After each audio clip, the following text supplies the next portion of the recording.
Hello and welcome to CoreTV News Hour. Hi, I'm Frank Omalape.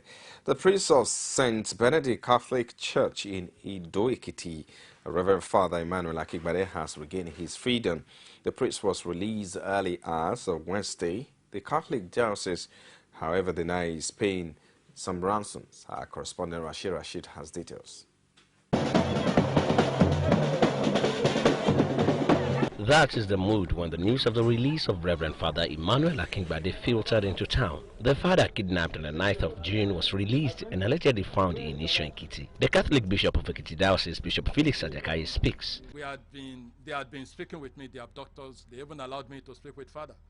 But for security reasons, I did that I shouldn't tell the public so that we will be able to reach an agreement. In fact, they were requesting for 200 million naira.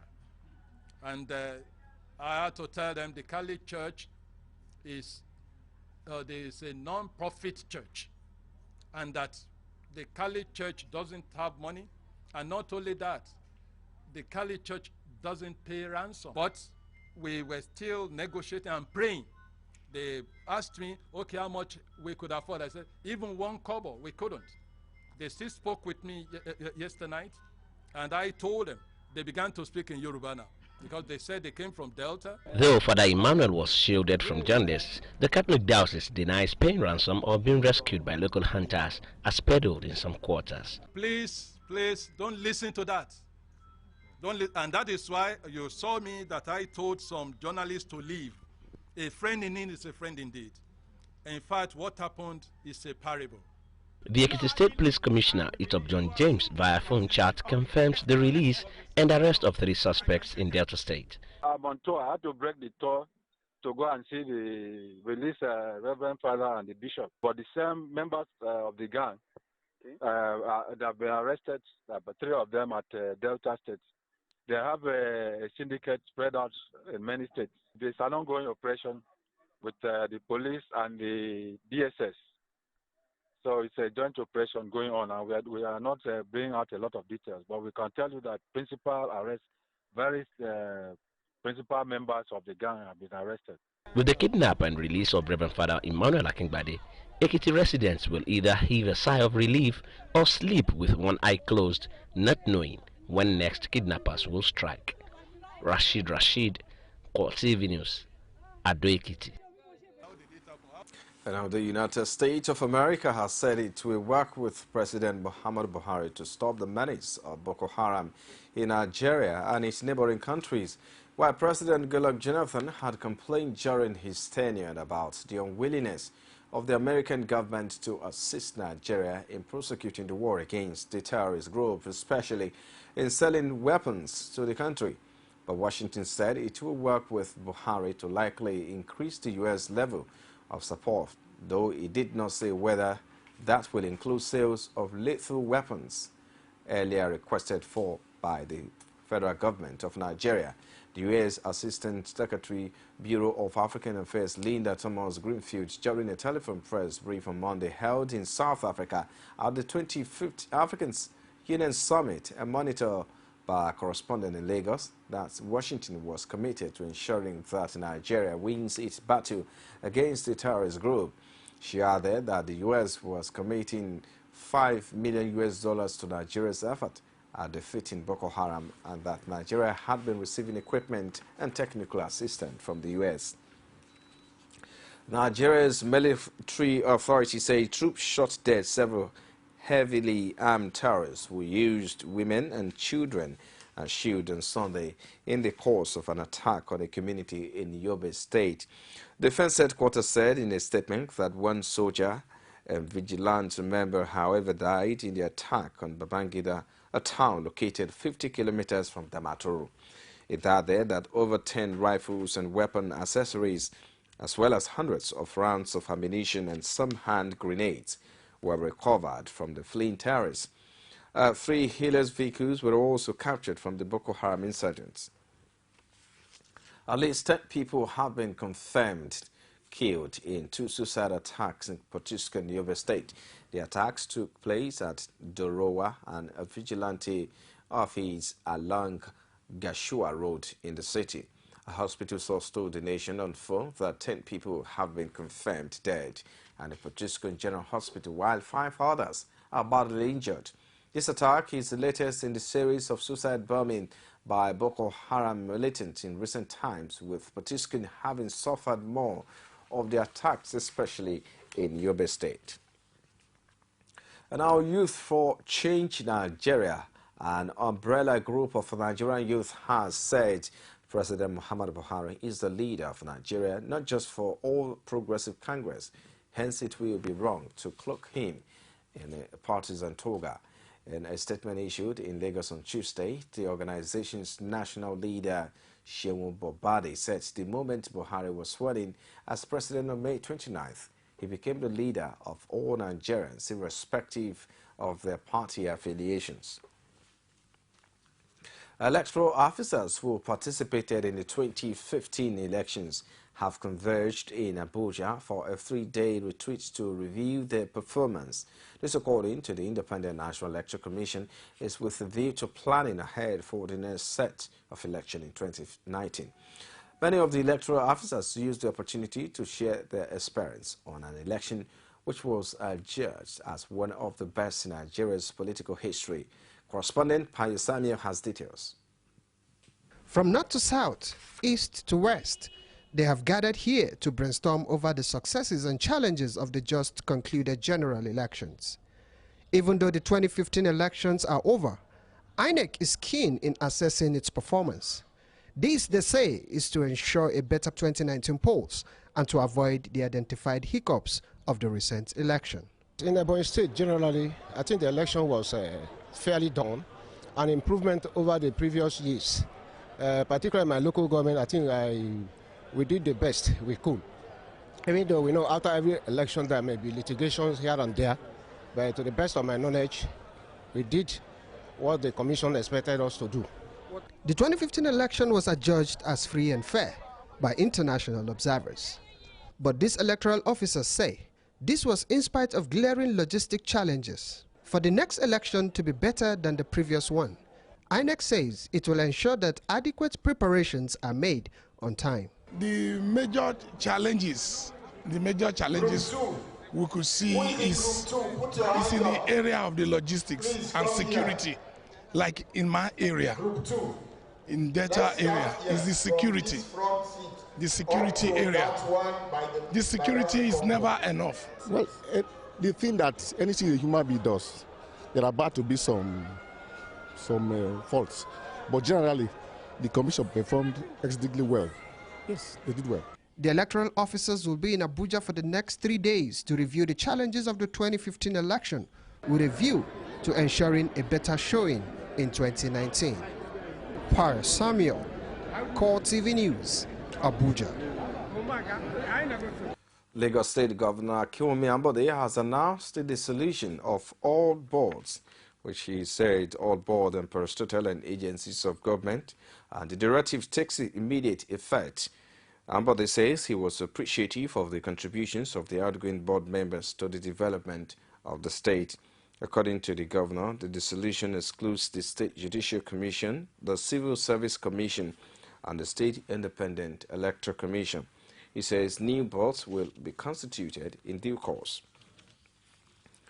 The leadership of the People's Democratic Party in Edo has called on Governor Adamsu Shomole to stop forthwith the manipulation and unacceptable deprivation of the local government of its legitimate allocation. Chairman of the state PDP, Dan Obi, described the governor's last 6 years of administration as characterized by financial recklessness and maladministration. The report now. Addressing the party faithful on the recent development in the state where youth are laid off work, judiciary grounded, unpaid civil servants, amongst all the challenges facing the state, he assured the gathering of the party's intention to salvage the situation as well as ensure local government autonomy if given the opportunity to serve. I want to use this opportunity to call on the Edo State government to stop the manipulation and unacceptable deprivation of local government's legitimate allocation. This cannot continue. We also want to condemn in very strong terms the deliberate policy of the state government to further increase the population of our unemployed youths. Just last week, to be precise, about the 5th of this month, the Secretary to the State Government, Professor Julius Ihowere, issued a statement saying that all the youths that were employed by the government under the Edo State Youth Employment Scheme have been sacked. This statement was issued by the government without any notice. There was no previous notice. The state party chairman stated that Governor Oshiomhole is the most traveled of all the governors put together in the country, which has not impacted positively on the state. Edo State Governor has made more trips than all the combined trips of other governors in the other states of the Federation. What has he achieved with these trips? He has not been able to attract any industry to Edo State. All the existing companies that he met at the assumption of office, almost all of them today are dead. Today you can travel from here to Kafachan, to Jos, to Kano, to Port Harcourt, to Lagos without sighting a Edo line vehicle in any of these routes. That is Adams Oshiomhole's government for Edo people. Obi urged the state governor to reorder his priorities as his actions are inflicting untold hardship on the people. He also seized the opportunity to call on the residents to decide who lead them 12 months from now and embrace the PDP message of change. You're still watching the CoreTV News Hour. We'll take a break now. I'll be back with more stories. Do join us again.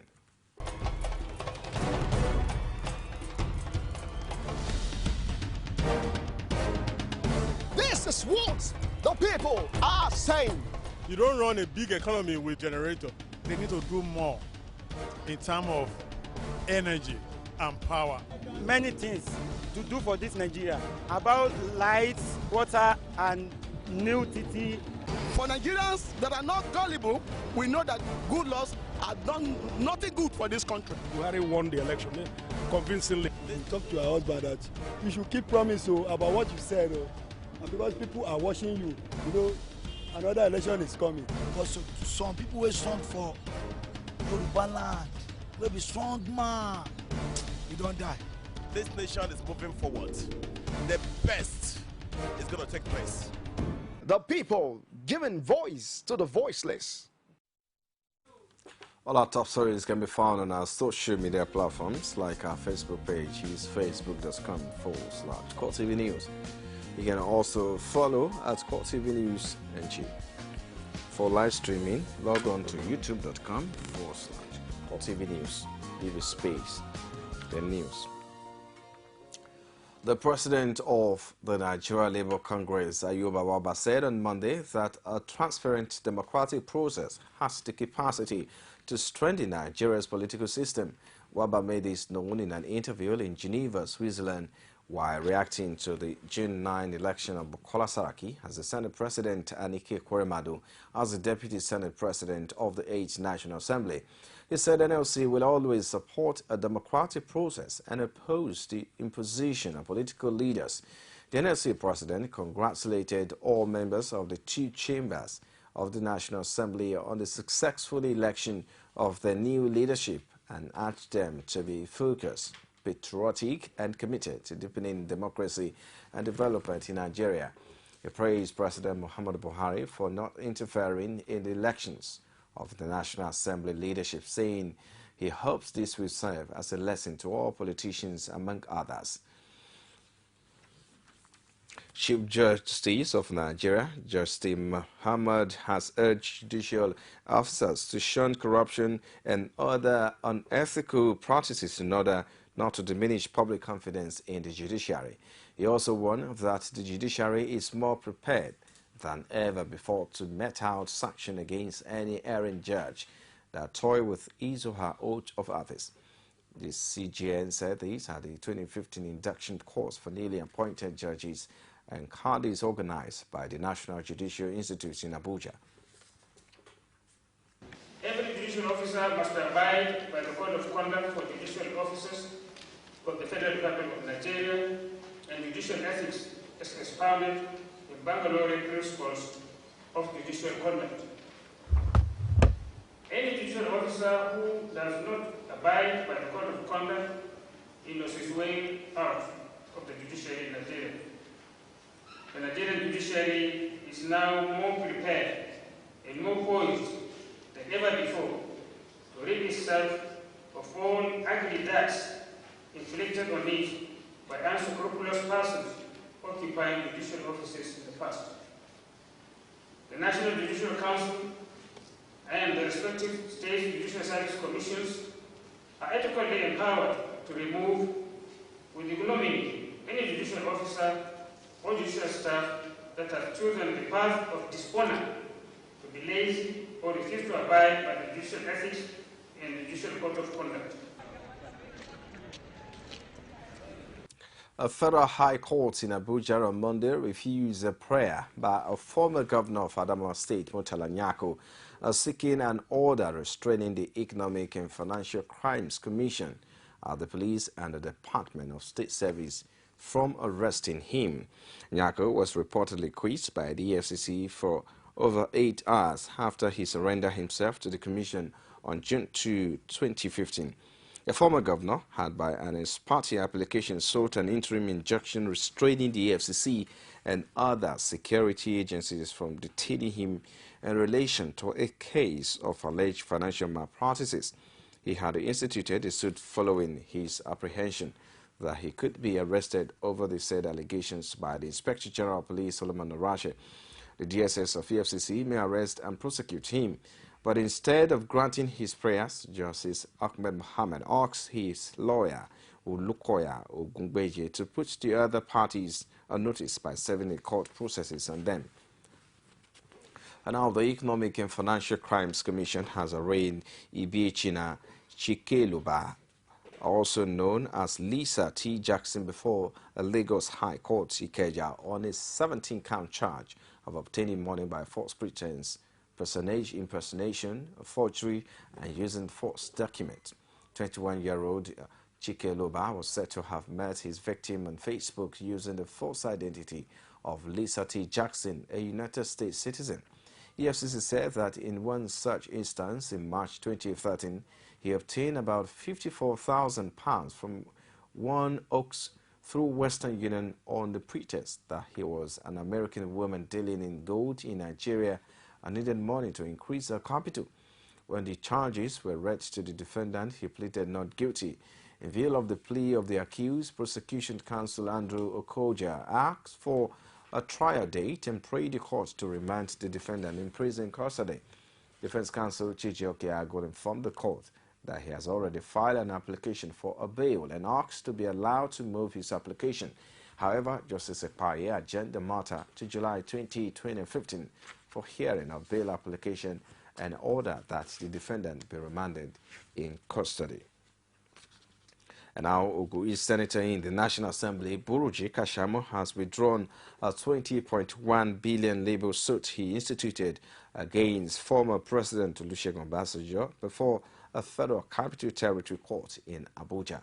It was learned that the presiding judge, Justice Valentine Ashi, struck out the suit on May 26, 2015, following the notice of discontinuance of the suit filed by the plaintiff. Kashamo, a People's Democratic Party chief in Ogun State, was said to have anchored his decision to withdraw the suit on an ongoing settlement talks between him and Obasanjo. But the lawyers who are representing the former president in the suit said they were not aware of such talks. Meanwhile, the Federal High Court has dismissed the bail application brought by 6 former staff of the Central Bank of Nigeria. The accused persons, Patience Okoro Eye, Afolabi Olufemi Johnson, Ilorin Adekunle Sunday, Kolawole Babalola, Olaniro, Muniru Adiola, and Fatai Adidukun Yusuf, are being prosecuted by the Economic and Financial Crimes Commission for illegally recycling mutilated currency in excess of 8 billion naira. In dismissing the application, trial judge Justice Nathaniel Emmanuel said it was because of the gravity of the offense, which borders on the economy and well-being of the people of the country. The judge also warned counsel that he would not entertain frivolous applications before adjourning to July 6 and 7. And a similar development, Justice Emmanuel also dismissed the bail application brought by 3 former CBN staff and 2 from Sterling Bank staff. They were arraigned on an 11-count charge bordering on conspiracy, fraud and stealing after allegedly defrauding their banks of over 1 billion naira. And our truck drivers in Kaduna on Monday blocked the Kaduna-Zaria highway after a soldier alleged to have shot a driver for refusing to offer him a 500 naira bribe. The victim, identified as Abbas Samino, was shot on his right leg close to Mararaba just around 10 p.m. on Sunday. It was gathered that when the news spread in the state, his fellow drivers protested the shooting by blocking the highway with their vehicles for hours, making it difficult for motorists to get across. The driver is said to be responding to treatment in a local hospital. Effort to speak with the Army spokesman in Kaduna, Yusuf Abdul failed as he didn't answer his phone. But Special Assistant Media and Publicity to the State Governor, Samuel Arunwal, confirmed the incident. He said Governor Erufai has directed his deputy, Bala Bantes, and the Commissioner of Police to visit the scene to plead with the drivers' union to allow stranded vehicles access to the road. It is no longer at ease in Ekiti, Kere, the local government headquarters of Ikere local government area of Ekiti State, with a daily dose of protest over the election of a new occupant of the Ogoga of Ikere stool. Rashid has more in this report from Ikere Ekiti. Within the space of 2 weeks, 4 protests have taken place in Ikere, no thanks to the Obership tussle which is fast tearing the town apart. As it stands now, Ikere has undergone a sharp divide with the kingmakers who say they have done the right selection process on one side and some section of the people in the town alongside the 3 ruling houses and the conglomeration of the princes and princesses on the other side. The message is still the same, though the tempo is fast changing to a violent one, with the protesters calling for another selection process, insisting that the elect is not from any of the royal families. He supplied his application from Ogbenote. Ogbenote is a son of Agrilola. He claimed that Alagbado is also a son of Agrilola. Why then was application not submitted from Alagbado? Meaning that he does not even know what he belongs to. The person selected is not from the royal family at all. The Ifa Oreku, which is the proper channel to pick a candidate in Ikere, must be used. With the seeming silence of the state government in the face of it all, despite the intervention of the Deputy Governor, Lushora Eleka, the protesters accuse the government of taking sides, saying this will escalate the matter. But the state government says all is in place to ensure that peace continues to reign in the ancient town. To give Ikere peace, we don't want problem. We want peace first in that community, and we want them to come together and choose a leader among themselves, which we will approve. In the meantime, the protests will continue until the matter is resolved. Rashid, CoreTV News, Ikere Ekiti.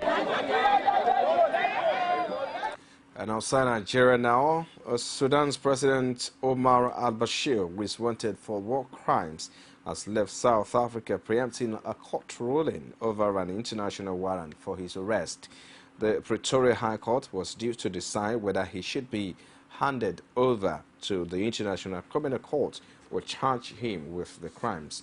Bashir was in Johannesburg for an African Union summit. A news conference will be held in Sudan's capital upon his arrival on Sunday. George barred Mr. Bashir from leaving until the arrest application had been considered. Omar al-Bashir is accused of committing war crimes, crimes against humanity, and genocide during the Darfur conflict.